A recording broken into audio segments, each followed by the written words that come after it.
Swayam Prabha. Digital India. Educated India.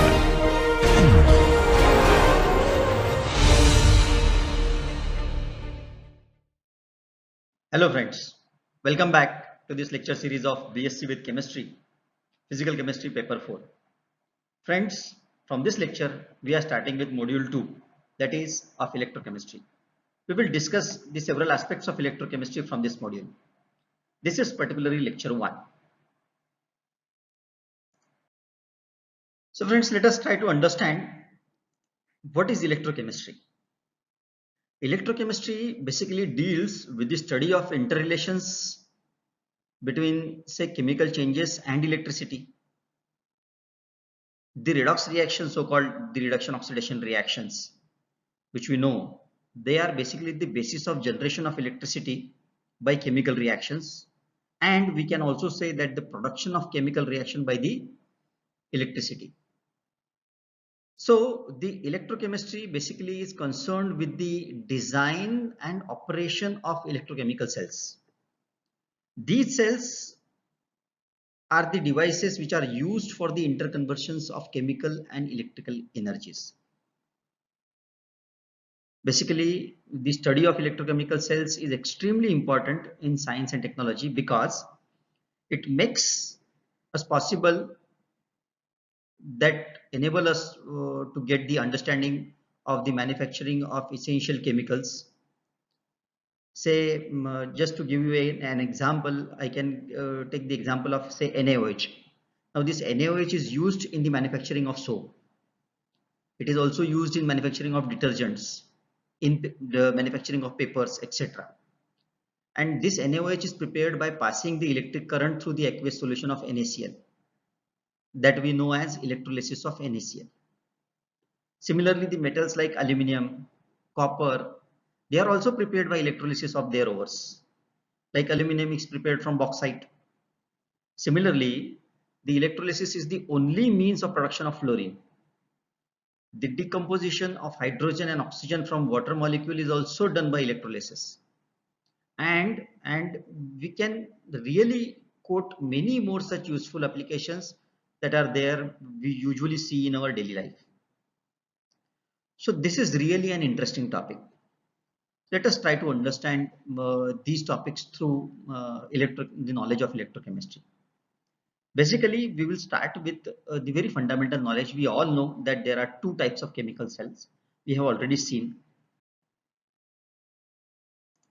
Now, these two types are, say, electrochemical cell and electrolytic cell and electrochemical cells. So, if I consider the electrolytic cells, there are certain points to be considered. So, what are electrolytic cells wherein the anode is positive and cathode is negative? This point is to be kept in mind. Now, these are the electrolytic cells are the cells which are in which the electrical energy is used to bring about the chemical change, and it is called as electrolytic cell. In such electrolytic cells, the chemical reactions taking place is non-spontaneous because we need to supply the electrical energy to carry out the reaction, and therefore the chemical reaction which is taking place is non-spontaneous. In this particular types of cells, both the electrodes are dipped in the same solution. Now,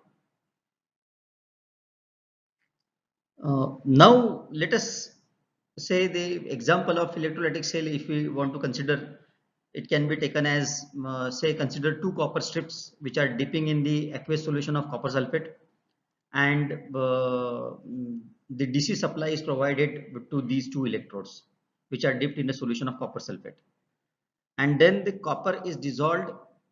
That is what we can say, this copper is oxidized at anode, that is the positive electrode here, and basically it is deposited or reduced at cathode, and this is the basis for industrial process in which the impure copper is converted into the copper of high purity, and the impure copper is made an anode so that it can be dissolved on passing the electric current, and the pure copper is deposited at the particular electrode, that is cathode. Now many metals like sodium, magnesium, aluminum, and there are many more, etc. They are produced on large scale by such kind of electrochemical reductions of their respective cations, where no suitable chemical reducing agents are available for this purpose, isn't it? So basically these electrolytic cells are useful in the purification of this or for obtaining the pure metal from the impure metal kind of process, in which we supply the electrical energy and carry out the chemical reactions on the basis of electrical energy. As I said, in the electrolytic cells, the anode is positive and cathode is negative, where the pure metal is deposited is cathode. Basically, since both the electrodes are dipped in the same solution, we do not need saltridge or a porous pot for the purpose of carrying out this electrochemical reaction. You must have seen the examples in your higher education. You must have seen in your 12th standard, you must have seen the example of electrolysis of NaCl solution. These are the examples of electrolytic cells. Whereas if you come to electrochemical cells,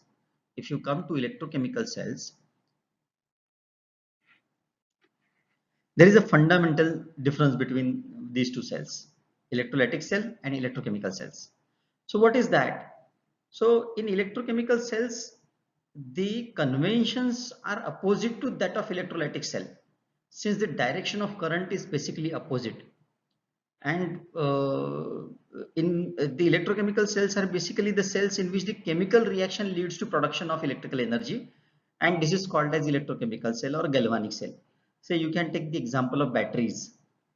We can derive the electrical energy from the chemical cells, from the chemical reaction which is going on inside the battery, isn't it? So whatever chemical reaction which is going on inside the battery is spontaneous, and because of that chemical reaction spontaneity, because of that spontaneous chemical reaction, the electrical energy is generated. Okay. Now in this cell also, both the electrodes are dipped in the same or different solution depending on the case. The basic difference is that the in electrochemical cells, the anode is negative and cathode is positive, and several times saltridge has to be used or porous pot is required to separate the two solutions. Say for example, Daniel cell, we all have seen. In Daniel cell, we have seen that we need a saltridge or porous pot. Now how to memorize, that is a big question. So it can be remembered using the term lone. So in this case, you can remember in electrochemical cell, left hand electrode, at left hand electrode oxidation occurs, which is anode and which is negative. So if you can remember this lone, the term lone, you can remember the electrochemical cell, and exactly opposite is the electrolytic cell. And therefore, you can actually use this particular term as a mnemonic for memorizing the electrochemical cells. It means that the left hand electrode has the oxidation reaction and it is anode, and the negatively charged particularly electrode is anode. And on the other hand, the electrode has reduction reaction, it is cathode, and it is positively charged electrode. Basically, these are basic difference between electrochemical cell and electrolytic cell. Now there can be points where we can have the confusion regarding the electrolytic and electrochemical cell. There are certain cases in which some electrochemical cell, they can function as a galvanic cell or electrolytic cell both. A well-known example is that of lead acid car battery, isn't it? We all must have seen that under the discharge or whenever the battery is supplying a current, it is a galvanic cell whose electrode reactions are at the negative anode and positive cathode. Whereas when we charge the battery, the half cell reactions are inverted or reversed, and the electrical energy has to be supplied to the battery, isn't it? Uh, what we can do in this particular module or in this particular lecture is, we will see in detail the two laws of electrolysis which are given by the great scientist Michael Faraday, And there are other aspects of the electrolysis to be seen in this particular module. So let us first see the Faraday's laws of electrolysis, and then we will see its quantitative aspects. Okay, so basically Michael Faraday was a great scientist, and he discovered in around 1833 that there is always a simple relationship between the amount of substance produced or consumed at any particular electrode during the electrolysis and the quantity of electrical charge Q which passes through the cell. Say for example, if I consider this particular equation number 1, if I consider equation number 1, now I need to find out what is that particular relation. What is our Faraday's first law of electrolysis? It says that the mass of any substance deposited or liberated at any particular electrode is directly proportional to the quantity of electricity or current passed through the solutions. So if I consider this particular reaction, wherein the sodium ion is consuming one electron to give you one sodium atom. Okay, so if I consider this particular reaction, what does it tell? It tells us that when 1 mole of sodium ion is plated out as 1 mole of sodium metal, 1 mole of electron must be supplied from the cathode. If I can understand this, I will be understanding the first law of electrolysis, which is given by Faraday. Let us understand this. Let us have a look at equation number 2, wherein the W, which is nothing but the weight of substance deposited or evolved at the electrode, and this W is proportional to the quantity of electricity in Coulomb which is passed to this solution. So W is proportional to Q. Okay. Now this alternately means that the weight W is equal to some multiplying constant Z, proportionality constant Z into Q. Now what is this Z? Z is known as electrochemical equivalent. We will come to this point, what is electrochemical equivalent, in a moment. Okay, so my W can be equated to Z into Q, where Q is the quantity of electricity in Coulomb which is passed through the solution. So now Q is the amount of current in ampere passed for a certain time in seconds, and therefore I can equate this Q is equal to I into T, that is the amount of current in ampere which is passed through the solution for certain time in seconds. So my Q, that is quantity of electricity, must be equivalent to I into T, that is current passed into current passed for the whatever time we have passed in second. So my Q is current I times time.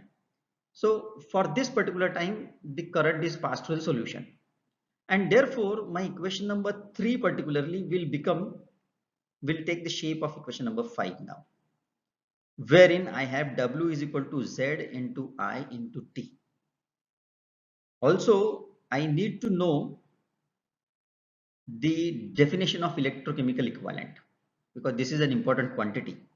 So it is defined as the mass of substance deposited when a current of 1 ampere is passed for 1 second through the solution, say, or we can alternatively define it as 1 coulomb electricity is passed through the solution. It is one and the same thing. So once I know the definition of electrochemical equivalent, now I need to define what is 1 coulomb quantity of current. So unless I know what is the 1 coulomb quantity of current, I won't be able to get the clear idea about the weight of substance deposited or the electrochemical equivalent in that sense. So let us try to understand it now. So if the negative charge on a single electron is known to be say 1.6022 into 10 to the power minus 19 coulomb, which is a charge on a single electron. Now I can multiply this charge on single electron by Avogadro's constant. Avogadro's constant, a number that is 6.0221 into 10 to the power 23 per mole. Okay. So if I multiply it by Avogadro's constant to obtain the charge per mole of electron, this quantity comes out to be 9.6487 into 10 to the power 4 coulombs per mole, which is approximately equal to 96,500 coulombs per mole, and this is known as Faraday's constant. This is known as Faraday's constant, and it comes out to be 96,500 coulombs per mole. So I need to have, in case of say, in case of equation number 1, if I see this particular deposition of sodium metal by consumption of 1 mole of electron for the 1 mole of sodium ion.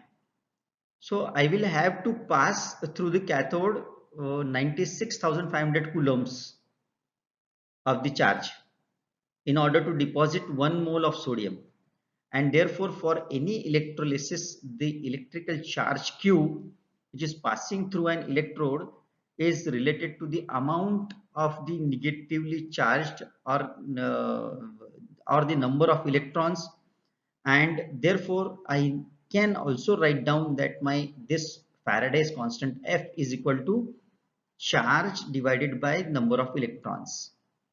That means how many number of how much charge is required per number of electron or per electron. Okay, so that is what is the important outcome of this particular discussion.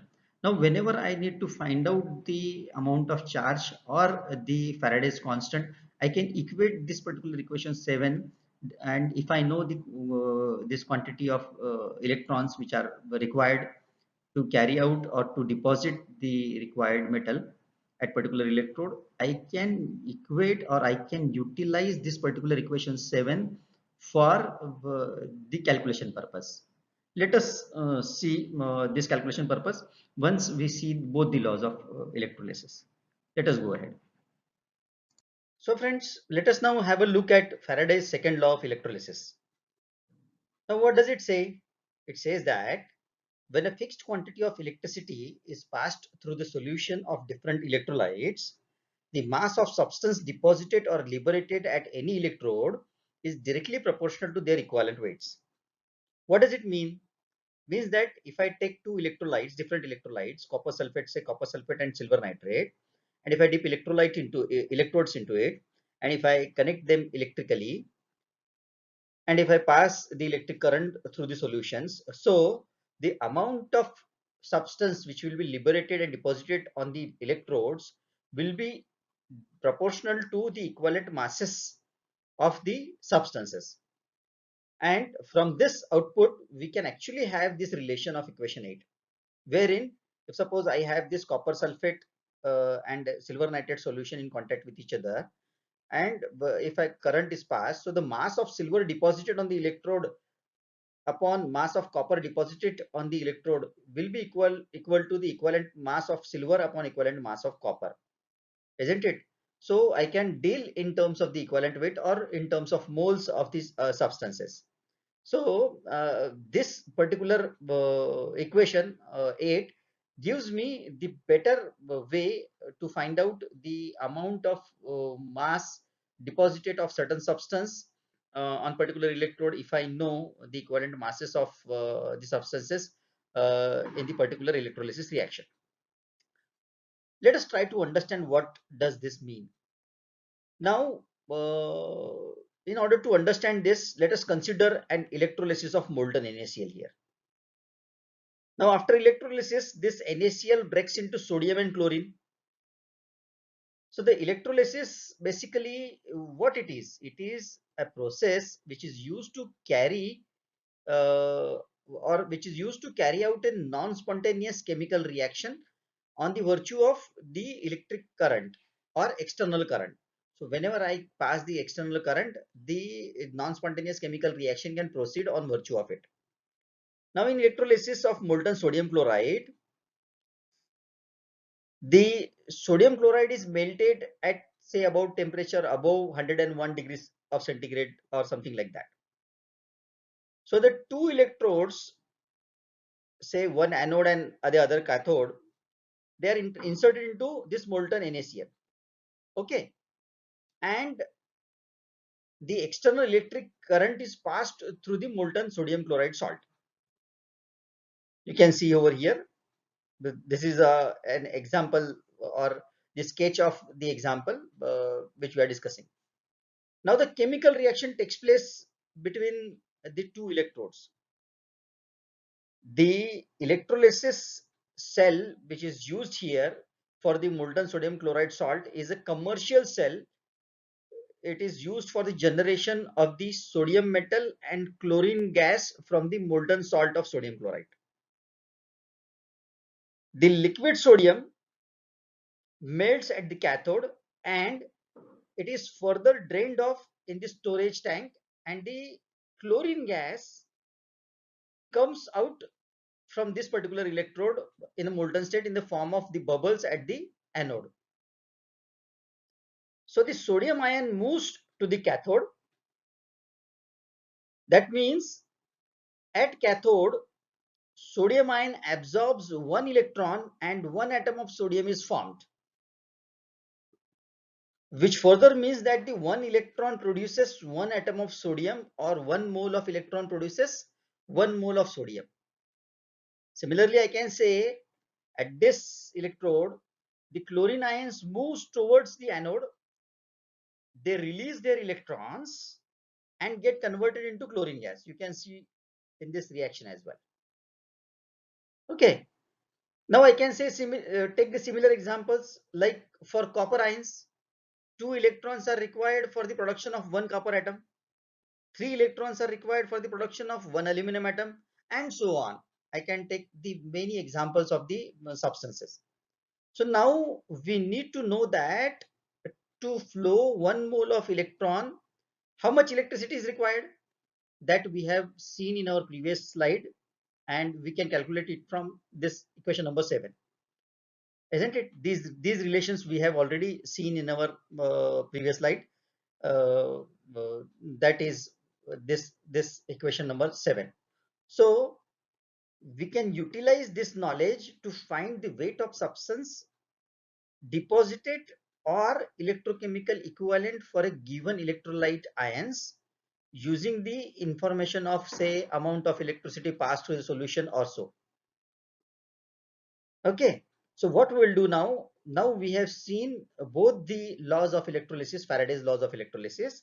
So we will utilize our knowledge to solve some numerical, and we will see how to utilize this particular concept in solving numerical and in solving the experimental aspects of this, or the quantitative aspects of these Faraday's law of electrolysis. Let us see it now. Let us try to understand what we have studied just now. Let us take this example. So a solution of copper sulfate is electrolyzed for 10 minutes with a current of 1.5 ampere.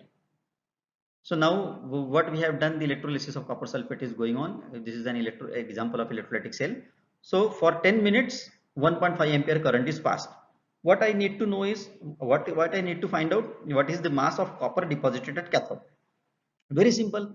I know what is it, for what time I have supplied the current, that is T in seconds, that is T is equal to 600 seconds. 10 minutes equivalents to 600 seconds. What is the charge? My definition of charge is Q is equal to current times into time.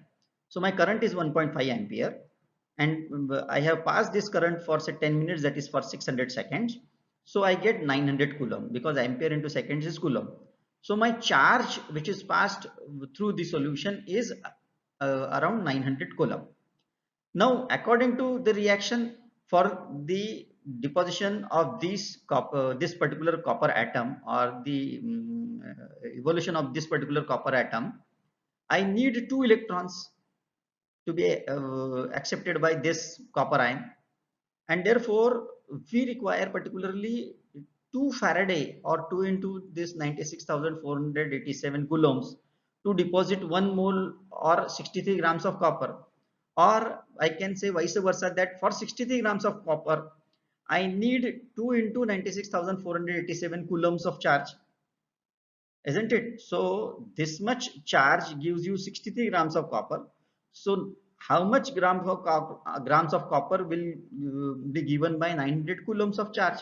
And therefore the mass of copper deposited will be given by this simple calculation. The 63 grams per mole into 900 coulomb divided by 2 into Faraday's constant, 96,487 coulombs per mole. So if I carry out this calculation, I get the answer, that is 0.2938 grams. Okay, so the amount of copper which was deposited at the cathode is 0.2938 grams. Okay, similarly, I can take the other example. Now the other example is during the electrolysis of molten calcium chloride. Like sodium chloride, I have taken the calcium chloride whose molten calcium chloride whose electrolysis has been carried out without water. Okay, so 0.8 ampere of current is passed through the cell for 1 hour. So for 1 hour, this much quantity of current is passed. So what I need to calculate? I need to calculate the mass of the product formed at the cathode, and the molar mass of calcium is given, that is 40 grams per mole. This we know. Now there can be two methods. Both of them, they are actually similar, but then yes, just to give the different approaches, we have taken these two methods. Say the first method. Now I know the quantity of electricity passed through the passed is given by Q is equal to I times T, isn't it? That is Q is equal to I into T, and therefore the amount of current which I have passed is zero point 0.8 ampere into for 1 hour, that is 3600 seconds. So the total quantity of current which I have passed in coulombs is 2880 coulombs. So now I can calculate the moles of electrons actually passed. So how many moles of electrons are actually passed? So I can take I can utilize equation number 7 of this particular lecture, so that I can find out moles of electrons. So I can take amount of charge divided by the Faraday's constant. So if I divide this Q, that is 2880 coulombs, divided by 96,500 coulomb, actually the constant is 96,487, but just to take the round of figure, we have taken it as 96,500 for the global calculations. So if I do this, I get the moles of electron actually passed is 0.02984 moles of electrons, isn't it? Now I need to know what is the mole ratio in this case, because I need to find out how many numbers of moles per electrons are required, and therefore I can actually consider this half cell reaction here, that at cathode what is happening, this calcium is deposited. So by I mean these two electrons, the 2 moles of electrons will be consumed by this calcium ion, and we get the deposition of calcium as a solid. Now this reaction indicates that 1 mole of calcium is produced by the passage of 2 moles of electrons. Now how many moles of electrons we have? 0.02984 moles of electrons we have. So now we need to know what is a mole ratio. What is mole ratio basically? This is a important concept that I need to understand in order to solve mini numerical. So what is mole ratio? Mole ratio is nothing but the moles of the amount produced in the half cell divided by the moles of electrons required to carry out the half cell reaction. And therefore in this particular case, the mole ratio is given by moles of calcium produced in the half cell reaction divided by moles of electrons required in the half cell reaction. So how many moles of calcium are produced? 1 mole of calcium is produced. How many electrons are required? 2 moles of electrons are required, and therefore what is the mole ratio? My mole ratio is 1 by 2, that is 0.5 is the mole ratio, isn't it? So now once I know the mole ratio, I can calculate the moles of calcium produced. How? Because moles of calcium produced must be equivalent to moles of electrons actually passed multiplied by mole ratio. So how many moles of electrons are actually passed?